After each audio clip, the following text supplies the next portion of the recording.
Kodėl svarbu visas medžiagas atsirinkti objekto vietoje?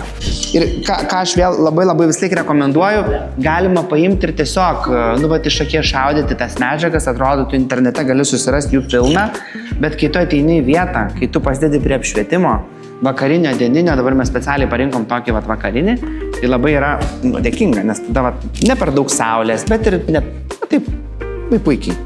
Matosi tikrieji atspalviai, tikros spalvos. Vat yra toksai, žiūrėkit, gali patikti. Gal biški prie to rudų mūsų, ar ne, detalių? Žiūrėkit, ir va čia su ta plytele. Ane?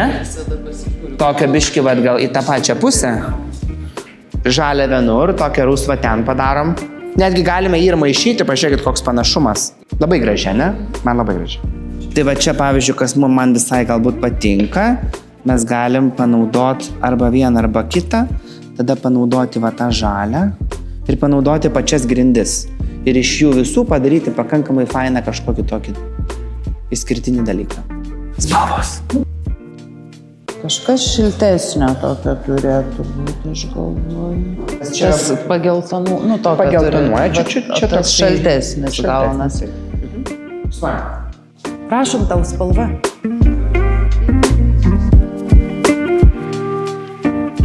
Tai viskas. Šiandien būtų tiek.